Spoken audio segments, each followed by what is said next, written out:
What is up, guys? Before you watch this video, make sure to subscribe and click that notification icon so you can know exactly when a new Mcdoubles video comes out. So, with that being said, enjoy the video. What is up, guys? Mcdoubles back again with a brand new episode, and today we have a doozy for you. We get quite a few PvP clips in this video and make a decent amount of progress. So, I hope you guys are prepared, and I will see you at the end of the video. So I've been doing a lot of the Theramore quests, and I decided to do a little bit of a quest chain at the very beginning of the zone. Well, at the very end of it, I got the end of the Deserter's quest, and it offered me the Mercenary's crossbow, plus 3 strength and plus 4 stamina. Now, I'm going to have to go buy arrows because I've been using guns all this time, but those stats are really crazy on a bow, and that's going to come in handy, just getting that extra 40 health and 6 attack power from the strength. That's very, very good to have at early levels, so I think I might actually be keeping this bow until my early 40s, late 40s, maybe even early 50s, depending on the things that I can find. So that's a very solid bow for anybody who is just using it as a stat stick. Check it out, guys. Truly a Frost Warrior running on water. I absolutely love the theme of this character. It just looks beautiful. We're going to go ahead and do the Thresher Oil and the end of the Deserter's quest, and hopefully get a good bit of XP from that and grab that crossbow that I was talking about as well. Okay, guys, I'm on the boat for my quest, and I decided to actually do something that I had been thinking about for actually a few days now, and that was just simply getting a different icon for an ability that I'm using to help it match the theme, because animation-wise, it does, right? Like, my character is smacking somebody with his weapon. Look, I mean, it makes sense, and when I get procs with Frostbrand, it just all works out really, really well. Here's the thing, though.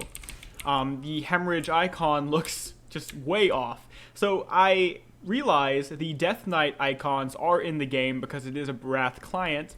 So I changed it to the Death Knight icon. I can't quite remember the name of this. I think it's Frost Strike is what this is for Frost Death Knights, but it's going to replace our hemorrhage icon.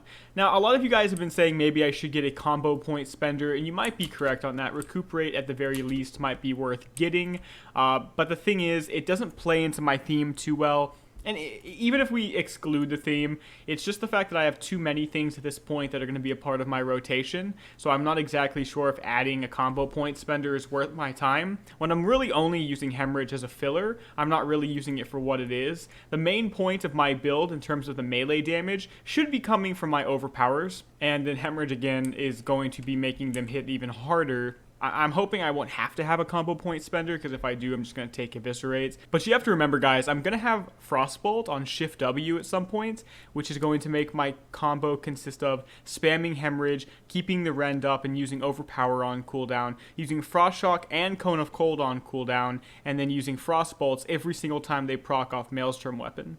So that's going to be quite a lot of things to do, and it's going to be very difficult to get it right all the time. So we'll have to see. Oh god, everything's spawning. So yeah, we will have to see exactly where to take it. But again, at least on the bare bones basic part of it all, just changing that icon was definitely something that I feel like made everything a lot cooler and thematic than it would have been otherwise. And I love that. Okay, now we have the Mercenary's crossbow. Oh, and we're level 42. I didn't even realize that. That works out pretty well. So Mercenary's crossbow, though, very solid. Gonna go buy arrows for that now. And level 40, which means we can't quite get a new ability. Actually, we can. I think I'm gonna go ahead and get rid of water walking. I only took it for that quest, and I don't really need it. And now we're gonna pick a new 2 AE ability. And I'm not sure I want to go with a judgment or something like that. So I'm going to take a second and look back at the original iteration of my build and maybe see what I might be missing right now. Okay, guys, I think what we're going to do is start off by getting our totems slowly but surely, because I still want to try that. So I'm going to go ahead and go with the, I believe, Strength of the Earth totem or the Wind Fury totem. I think we are just going to do the Strength of the Earth totem. It's a very solid totem, increasing strength and agility when placed. So I don't plan to really use these for now. I'm going to wait till I gather all 3 of the other ones that I need, and then we're going to go ahead and grab the totem summoning ability, which is Call of the Elements, or Call of the Ancestors, or Spirits. I'll probably choose Ancestors just because it's blue, and they all do the same thing. But basically it's going to summon all 4 of my totems at the same time, and I think that might add a little bit to the theme in a pretty positive way. So I'm very excited to do that. So I am in Stormwind right now, and as you can see I have a bunch of tabards and 2-handed weapons that I have been planning to give out to some newer players. I just got done all day giving new players tabards, inviting new players to the guild, and giving people gold for their mounts and just weapons and armor. I really love doing it. It's a lot of fun. So again, if you're new and you want some stuff, message me in game. Okay guys, so I actually made a couple changes to how my build plays, and I wanted to show those changes to you guys because it fundamentally changes absolutely everything about our original build, but I think it might be better and use less talent points. So again, we have Hemorrhage with the new icon. I decided to take Cleave as well and macro the Cleave into my Hemorrhage, very similar to how Chad Boinker plays, and we have the Obliterate icon for that, which I thought fit very well. And then we also took Execute, as I thought it would pretty much fit in fairly well, and because I feel like I wanted to get rid of the entire Rend Overpower package, I needed another ability, and I thought Execute would actually mix very well with the rest of the build. So I'm really enjoying this playstyle because we have so many buttons we have to click, but taking Cleave and macroing it onto our Hemorrhage, as you can see it's about to go off here, allows for some huge burst while only needing to press 1 button. So this allows me to focus entirely on my frost spells when fighting, and then just use my Hemorrhage and Cleave as fillers, and that's only going to be 1 GCD, not 1, 2, and 3 for the Hemo plus Rend plus Overpower. So I think this might actually be far superior. It let me open up some talent slots, and I also realized I have Ice Barrier now, so I went ahead and took away my totem that I picked up earlier so that I could pick up some more thematic things for now. So again, we have the Ice Barrier, which is a huge point of, well, the build in general. Having all of these ice spells really fits the theme, and it's really, really fun to play with. And we're faster now with the Hemo Cleave, like I was saying. So it's been very, very fun to play this version of it. So if anybody's been copying the build, or just so you guys have an update in general, that is what I did with it. And don't worry, we are incorporating improved Cleave into the build, of course, and that's going to be the whole point. So I might get Insight as well. I'm not really sure. It actually would make a lot of sense, though. So, yeah, that's the build right now. So I think I'm going to duel this level 40 right here. He wanted to do a casual duel, so I'm down for it. I just changed my build. I'm just kind of relaxing right now, but I don't mind, so we'll do it.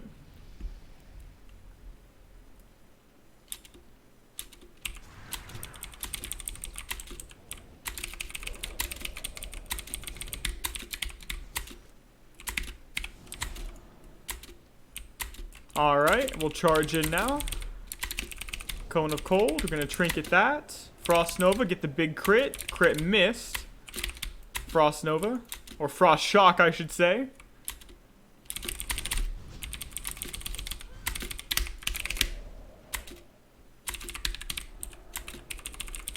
Alright, go in for that charge. Frost Nova, Frost Shock. Alright, now Frost Nova. Cone of Cold, big crit, execute. He's dead, right? Yeah, we got him. And we act, oh god. Oh god. Oh god. I didn't mean to kill you, man. I'm gonna give him his stuff back, but GG, man, GG. You know, if I'm honest with you guys, I'm not super psyched with Cleave. It still doesn't feel like I have any time to use it. When people are low against me, I don't feel like I need Cleave to finish off a fight. It feels like overkill. So I'm wondering if that might be a waste. I'm not really sure what to put in place of it. I guess that's the biggest problem. Maybe Thunderclap, that kind of actually matches the theme. That could be pretty fun. Or I could grab something else of some kind, but I'm not really sure what it would be. Perhaps disarm, something simple like that. Not exactly a lot of creativity with that pick. I'm not really sure. I do think I might actually go Berserker Stance right now, though, over Battle Stance.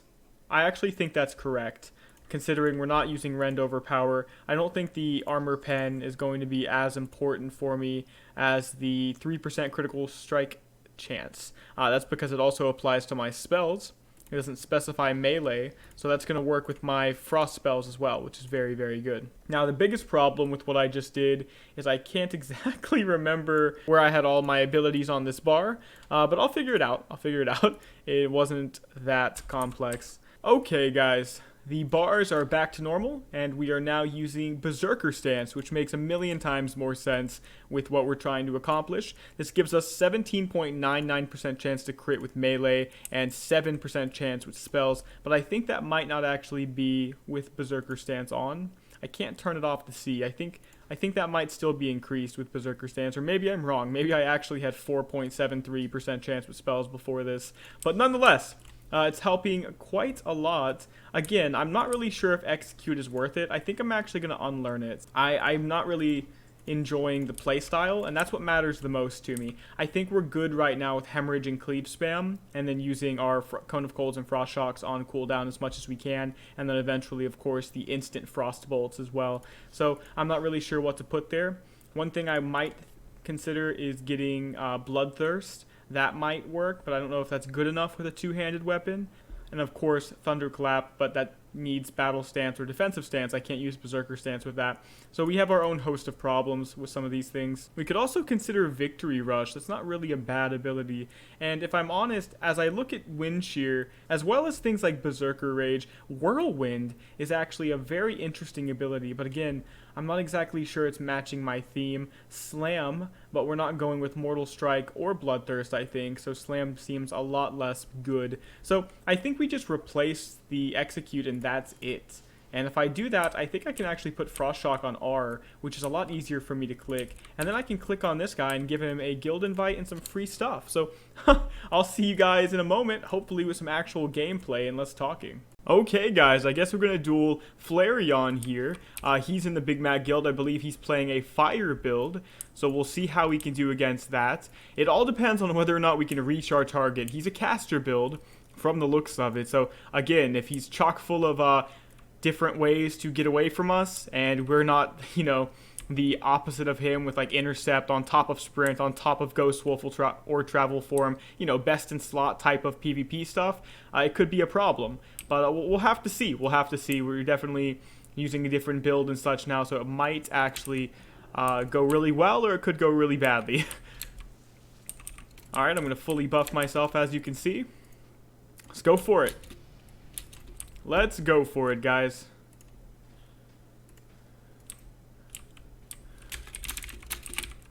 He loves the videos. Thanks, man. I appreciate that. Alright, interrupt on the interrupt. Go for the big crit. Alright, he's gonna stun me. No big deal. I have my own stun. Ice block. Ice barrier, rather. Alright, and he cannot get a cast off. That's gonna be the running theme. He's not gonna be able to do that. He did get the fear, though, because Wind Shear was on cooldown. Go for the charge. Cone of Cold. Alright, gonna pop the protection now. Pop the Nova. Hemorrhage. Alright, Frost Shock, and he is dead. Okay. That actually was not too difficult at all, but GG, man. Definitely a big GG. It's gonna be really hard for him to play a build that relies on getting casts off at level 38. He's going to have to wait till he's higher level, has more ways to close gaps, or rather to create gaps, and has more defensive cooldowns, because at this point, it only takes one interrupt to beat somebody who relies on a single cast. The only thing I can think of is that he used Fear first and then tried to get an Immolate off of the Fear, which I did believe he attempted to do at least once. But of course you have a little bit of anti-synergy with the pet, believe it or not, breaking the Fear unless you pull it on passive. And of course, if I had Berserker Rage or something like that, if I was more PvP spec'd and not thematically spec'd, there wasn't much he was going to be able to do at this level anyway.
Let's try to duel this guy. I'm actually curious.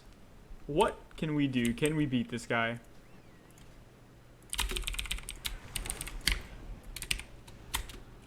Alright, rooted his pet. Got the Cone of Cold.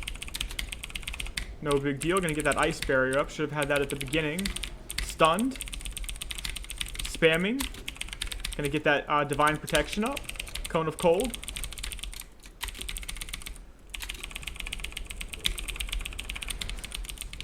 Chemo. Okay, big crit, and it won us with the big crit on the Cone of Cold. Good duel, man, good duel. Okay, guys, we're gonna do a small guild run of Zul'Farrak, getting ran by Thilin here, which is pretty awesome. And we should get quite a bit of XP, so I guess I'll see you guys at the end of this dungeon. Alright, level 42, level 42. We can get Death Coil now, which is a pretty interesting ability. I think we might actually go for that. I've been looking at my talents, and because I'm not taking the totems like I originally planned, and I'm going more towards almost a Frost Death Knight type of class, but of course less of an affiliation with the undead. Again, a Frost Warrior, a Northern Arctic Frost Dwarven Warrior. Death Coil might still make sense in some ways, and I really like the aesthetic of it. It's also just incredibly strong. And so I think I am going to try Death Coil. And then I'll put another talent into Winter's Chill, which I also think plays very well into the theme. And was not in my original build as well. So playing around with a bunch of things here. I can't wait to compare what my theory crafted build was to my, actual build. I don't know if exactly what I'm using to level with is what I'm going to have at 60. I'll probably do a, talent reset and then really give it all a good look. But for now, it's been really interesting how things have just played out differently as I've been leveling. So I actually decided to change the icon for Death Coil to make it match my class thematically. And I chose the Presence of Ice, I believe it was something like that, is what it was called. I think it works very well for Death Coil actually on this character, so I'm very happy with that. I really like the way this character looks. And the way the character plays. Alright guys, we are now done with that Zul'Farrak. Once again, thank you to Thilin for running me through that. And we're going to turn in a couple quests. We couldn't do the Divine-O-Matic Rod quest because it bugged, but I can do the other two. And that should be level 43. There we go, guys. And that's looking pretty good, actually. I can finally finish my Frost Mage talent, Winter's Chill, which is very good. It's going to increase my critical strike chance with all of my spells after basically using a frost spell. That's the gist of it. So that's great. And I'm going to go ahead and turn in my Scarab Shell quest too. And get another, 40,000 XP. Alright, now with that done, I guess we'll begin questing in Teneris. But we are going to be doing that in the next episode. So thank you guys so much for watching this episode. If you guys enjoyed it, make sure to give it a like and subscribe. But I will see you guys in the next episode. And make sure to be there for the tournament in a few hours, 8 hours from when I'm recording this. Mcdoubles out.